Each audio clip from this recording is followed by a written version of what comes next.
Good afternoon, Johns, and a very happy Christmas to each and every one of you. This year, yous find me standing outside London Euston Station, and there's a very good reason for that. That's because, in the words of Dean Martin, or was it Perry Como? Anyway, in the words of one of them, there truly is no place like home for the holidays. And that's exactly where I'm headed right now. Accompanied by my trusted Bradshaw guide, I'm going to be embarking now on a brand new railway journey up home to bonnie Scotland, and I invite you to come with me. So come, join me now for a brand new episode of Great Dan Train Journeys.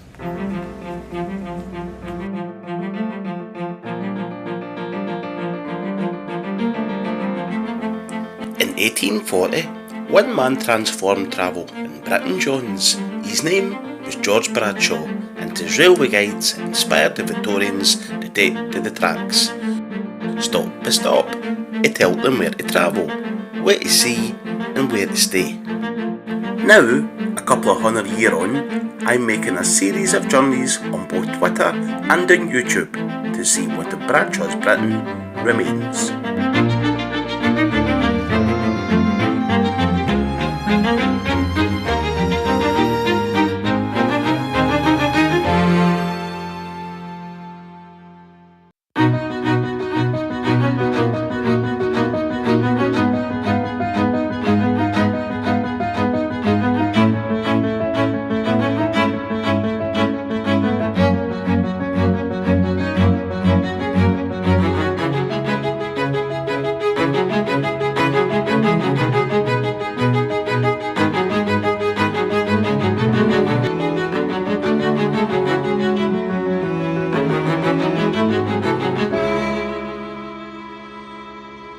Now, Johns, as I was saying there before I was so rudely interrupted by the bugging opening credits, I'm making a train journey up north to bonnie Scotland. But before I do that, I thought you would like to join me for a wee jaunt round our nation's capital, dear old London town. I'll be starting my journey in the UK capital of London. Then I'll be heading up the West Coast main line to the Scottish city of Glasgow. I'll then be visiting my hometown of Motherwell before finally stopping in the sleepy little village of Carfin, which I'd just like to point out is nowhere near Edinburgh. Anyway, coming up in today's show, I'll be buying a Kit Kat from the Virgin Train shop. I'll then be going for a single fish at the Virgin Train toilet.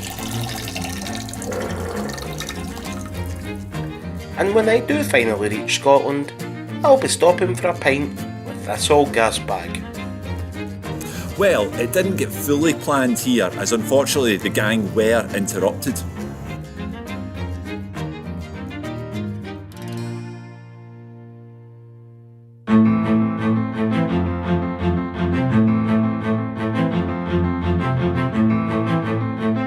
First stop, Johns, is London, our nation's capital city.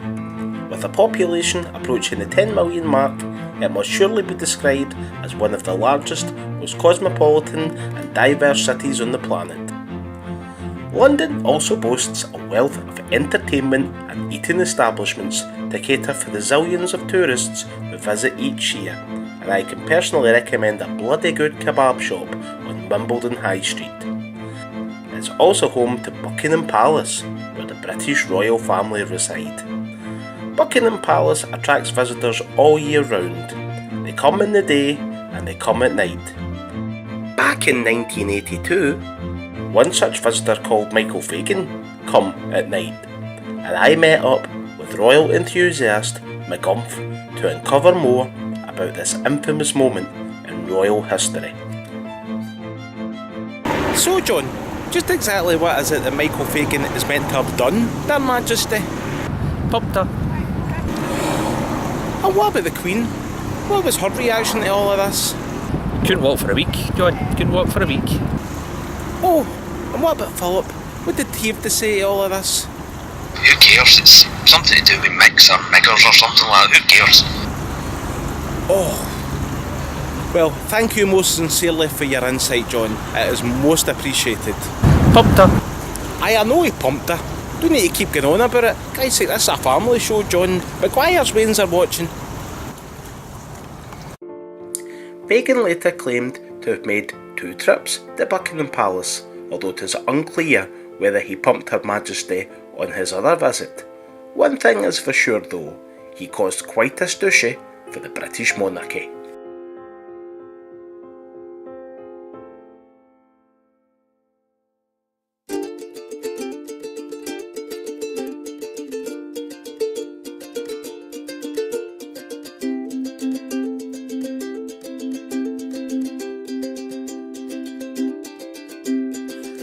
Now changing underground lines and travelling slightly further north to my next destination, where I'm about to uncover a secret London underground system that very few people even know exists. It's called the Mail Rail. More about that in just a moment, Johns. But first of all, I stopped off at the nearby Postal Museum to uncover a few hidden treasures from the postal archives.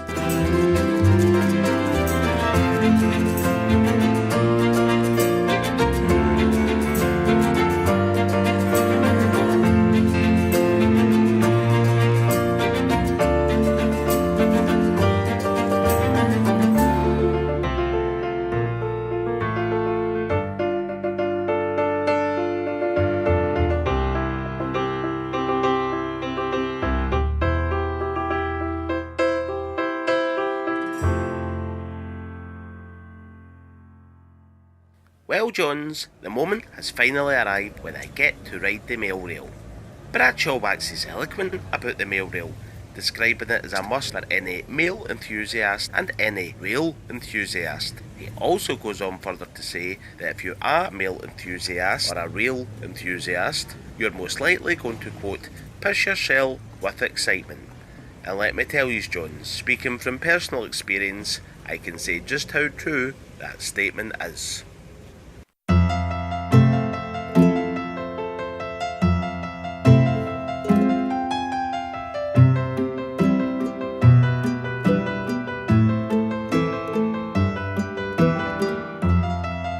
The Mail Rail, formerly known as the Post Office Railway, is a 2-feet, narrow-gauge, driverless underground railway in London, and it was built by the Post Office.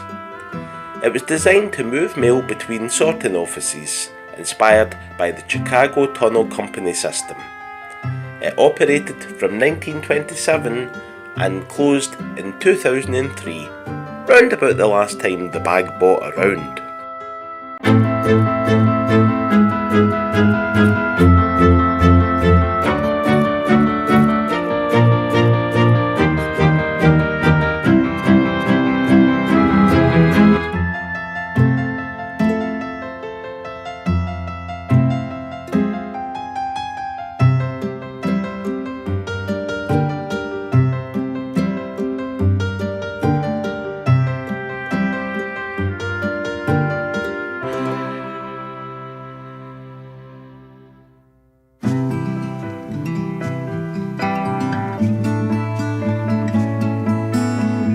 No trip to London would be complete, Johns, without a visit to the West End and its cosmopolitan array of shopping that be found in Regent Street, Leicester Square and Soho, which boasts a wide variety of shops, bars and restaurants, all waiting to be explored, including this one here, where Collins once took me for a £75 kebab.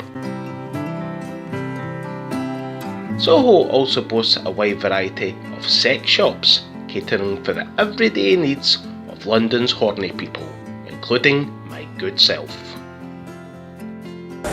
Bradshaw waxes eloquent about the sex shops, describing it as a Disneyland for perverts galore, where lots of low life reside. And let me tell you something, Johns. Some deals and dildos on there.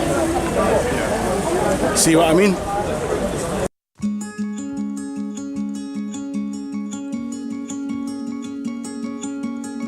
Sunset in London, and day one of my train journey draws to a close.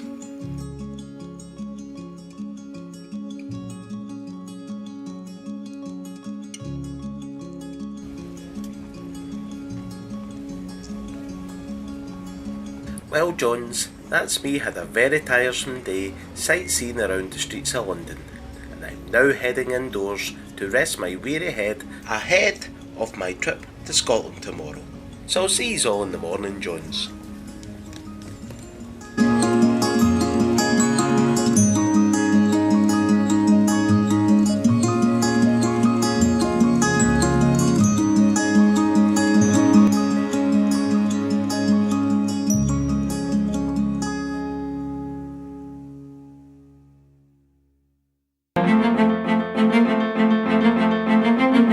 Coming up in part 2, I'll be learning all about the role Motherwell had to play in the Great Train Robbery. In the middle of planning, they were interrupted by a young John Hanley. And I'll also be meeting Glasgow's brand new up-and-coming man band called MickAid.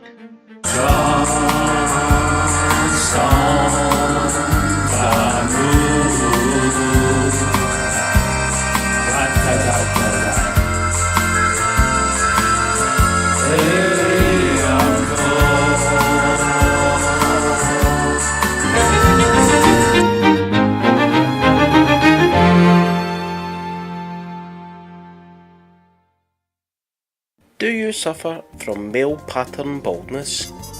If so, why not give a wee call at the Belgravia Centre? We have been treating thousands of baldy bastards across the globe for many, many years, including this lot here, each of whom have provided us with excellent testimonials telling us how the treatment they received from us has transformed their lives big time.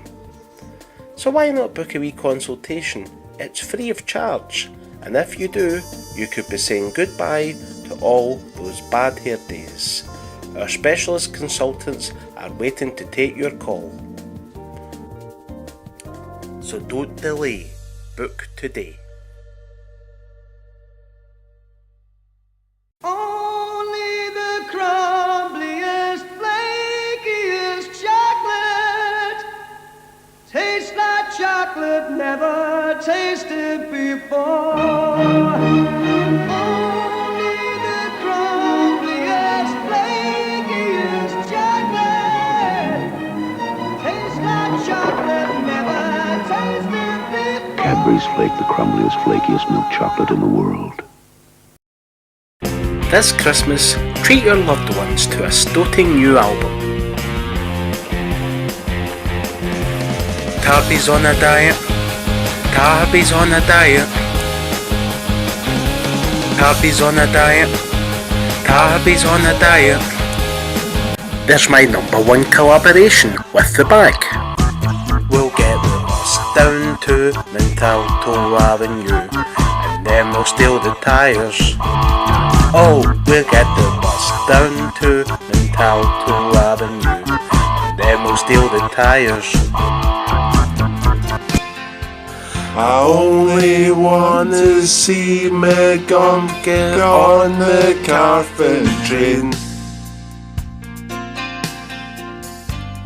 Now that's what I call Knick Knack 74, now available at Impulse Records.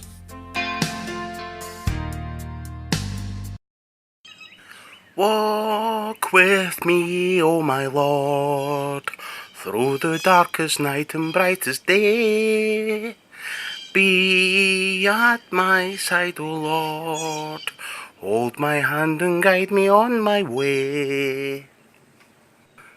Ah, it's all locked up.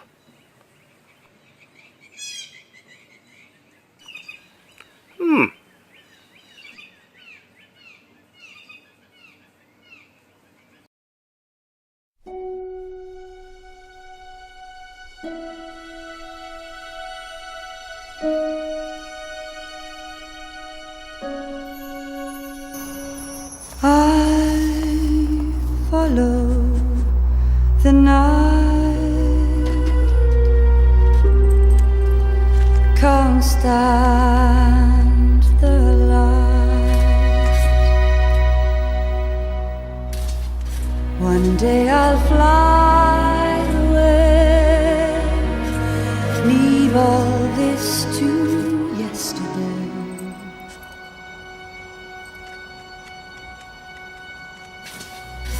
more can your love do for me? When will love be through with me? Why live life from dream to dream and dread the day? Oh, told you before, off that trampoline, that's for Ethan's Christmas.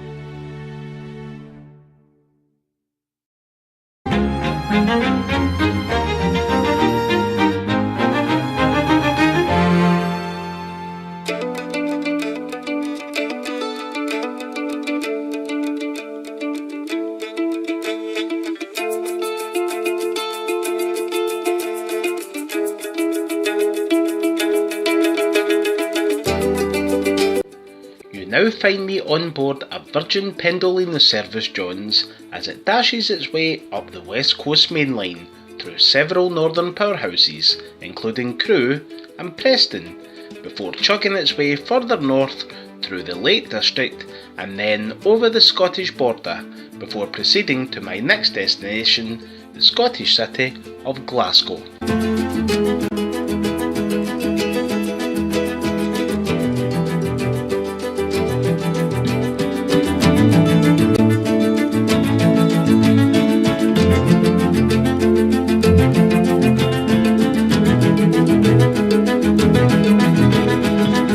Glasgow is widely regarded as a city which is rich in culture, and my Bradshaw guide draws attention to this fact, speaking highly of the city's fine literary and musical heritage by recommending a visit to Glasgow's newest up-and-coming man band who go by the name of MickAid. I dropped in at the Glasgow Music Studios to chat to the band while they were rehearsing. Oh, I had a bit of bother getting in there. Hello, how are you doing? Hello, pleased to meet you. Hello, Hi. Pleased to meet you. Who are you? Hi, I'm John, also known as The Bag. Bag. And I'm Dave, also known as Dave. Oh, Dave. Yeah. Oh, Bag and Dave. That's oh, how you got it, yeah. I get it. And who's us here? Hi. Pleased to meet you, John. Johnny Conley, aye. Johnny Conley. Pleased to be here, Oh, pleased to be I here. recognise that name. Like, you had a hit single a few years ago. Yes, it's when a Cronin's born. When a Coming Cronin's to born, that's it. That's popular in many Woolworths bargain bins now. Oh, well, it's if there are any more Woolies bargain bins in existence, I'll be amazed, because Woolies is no more. Well, some of them still get the God King book in them, so... Oh, yes, yeah. or Bod King. Bod King, yeah, that's it, yeah. Spin-off. So, okay. you can pick them up. So, what's the setup here anyway? How are you guys formed? Care to explain? Well, many moons ago, it actually started off as a tribute band for a friend of ours whose missus was due a wee sprog at Christmas. So we got together, we penned a little classic called When a Cronin's Born, and success breeds success, and we just continued on from there. The hits just kept coming, and the band's been around ever since. Impressive. I mean, my Bradshaw guide has led me here today, and so he's obviously, Bradshaw was a fan, obviously. Obviously. Okay, before he passed away. Obviously. So, I know. Well, before and after he passed away, apparently, so... Yeah. Some say because of, but that's speculative. I'm sure the single wasn't that bad. Anyway, what are you singing for me today? What's your new... Well, as a clear criticism with Brexit, we've decided to go for a French song this year. All right, okay. The absolute classic Chanson d'amour. All right. Oh, so that's which is French, of course, for I love chanson. So that's good. It's one of the reasons we're going for it this year. That makes sense. We all love chanson, really. Yeah. If we're honest with ourselves. Yeah, we'll have to be honest. Being in the music industry, of course, it makes sense. You would love your chansons. Oh, of course. So, okay. Of course. So, well, over to you guys. So, of course, we'd like to invite you to sing with us this afternoon. Help us car little single. Now, Bag, I'm not much of a singer, Bag. It's I'll pass if it's all the same. Well, if you insist, that's fair enough. Of course. Stop badgering me. I'll flaming do it. Right? Okay, give us a microphone.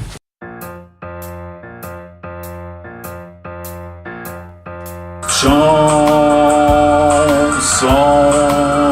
d'amour. Ratatatata. Play encore. Here in my heart. Ratatatat. More and more. Chanson d'amour. Ratatatat. Je t'adore. Each time I hear Ratatatat. Chanson, chanson d'amour.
Chanson, chanson d'amour.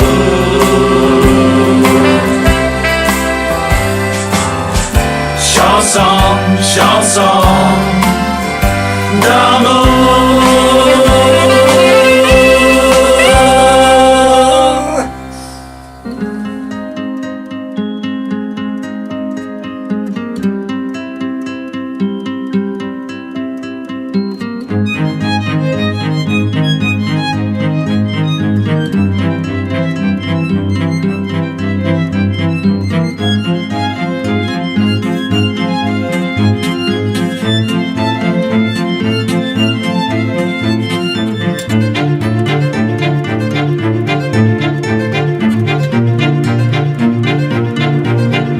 Referring to my Bradshaw guide now, Johns, I am off now to my next destination as I sweep through the rolling hills of Lanarkshire. My Bradshaw guide describes my next destination as being a quote, utter shithole of a town. He is of course referring to the one and only, the buzzing metropolis that is Motherwell. Bradshaw might describe Motherwell as a shithole, but it's my shithole, Jones, and that's what matters. The town I was born in, the town I love so much. So much, in fact, that I moved away from the place or 2 years ago. However, as this whole scenario shows, there isn't always a shithole. Indeed, once upon a time, Motherwell was the industrial heartbeat of Lanarkshire.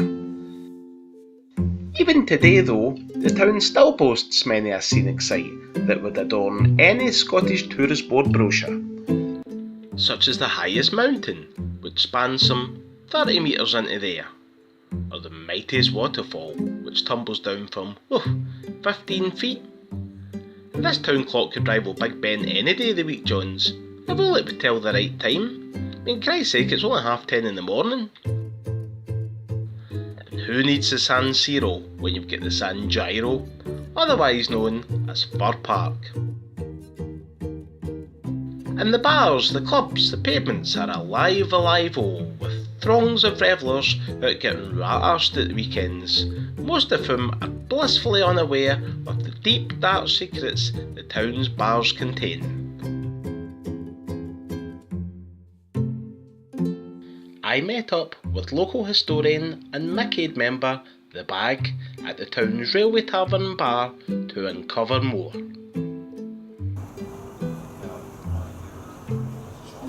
So, Bag, what is this deep dark secret that the Railway Tavern actually holds then? Well, local legend has it that this is the place where the great train robbery was planned. Really? Yes, absolutely. Up in that flat up there. You mean the great train robbery with Ronnie Briggs in it? Yes, the very same great train robbery, performed by Ronnie Briggs and all that gang, Buster Edwards, those people. The main pull, of course, was we were quite close to the Glasgow-London line. No more than 20 feet or so from where we're sitting. I can't believe this. I can't believe that the great train robbery got plotted right up the stairs there.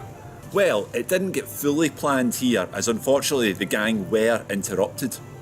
Interrupted? Who interrupted them? In the middle of planning, they were interrupted by a young John Hanley, who had gone upstairs for some chili nuts, and when he burst in, they scattered to the winds. Wow, what a piece of history to uncover. And that's not the only bit of tavern history we've got to uncover today. I also have in my possession this exciting artefact. Wow, so this is a genuine artefact from the Railway Tavern? Oh my goodness me, my Bradshaws hadn't prepared me for this. So, what part of the tavern's this from exactly? It's from the gents' toilets, of course. The gents' toilets? You gave me a piece of stone that thousands of blokes have pished over over the years. Well, not just pished over, to be fair. I don't want to know what they were doing over that stone. I'm off skis. Call yourself a historian, you're a bugging fraud, son ya. Bugger off. Oh, where's my Bradshaws?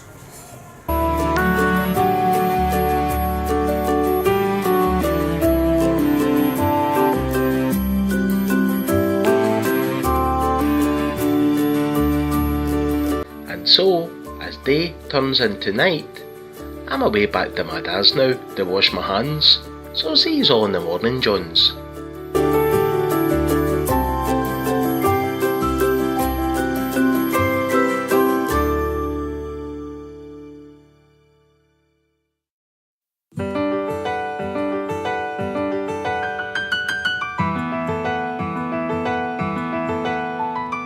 Morning in Motherwell, Johns, and the final day of my train journey dawns with a farewell jaunt around the picturesque surroundings of Motherwell town centre. For the last leg of my trip, I'm having to change trains at nearby Bell's Hill, which my Bradshaw guide describes as being an even bigger shithole. However, my connecting train has absolutely no fellow passengers on it at all, something you definitely don't get in London, Johns.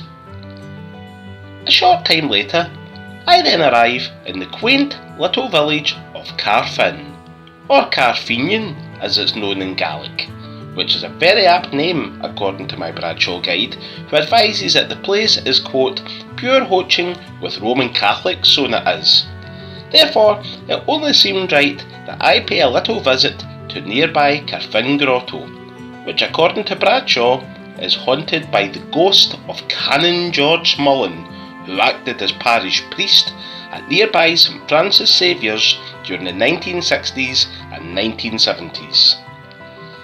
I met up with local Roman Catholic Pat McGee to uncover more about this legendary tale. So tell me, Pat, what kind of priest was Canon Mullen? He was a crabbit old goat. Really? And what makes you say that? His sermons were all hell and damnation. They made you terrified when you were young to go to mass. Now tell me the truth, Pat. Whenever you heard Canon Mullen was saying mass, did you dog chapel? Well, I thought about it, but no, not at all. And finally, Pat, do you really believe that the ghost of Canon Mullen haunts this grotto? Well, possibly.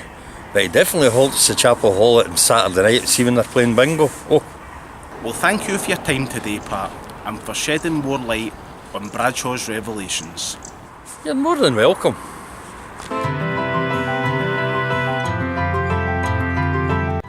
Wherever Canon Mullen is today, we hope he rests in peace and leaves those bingo players alone when they're shouting for a full house.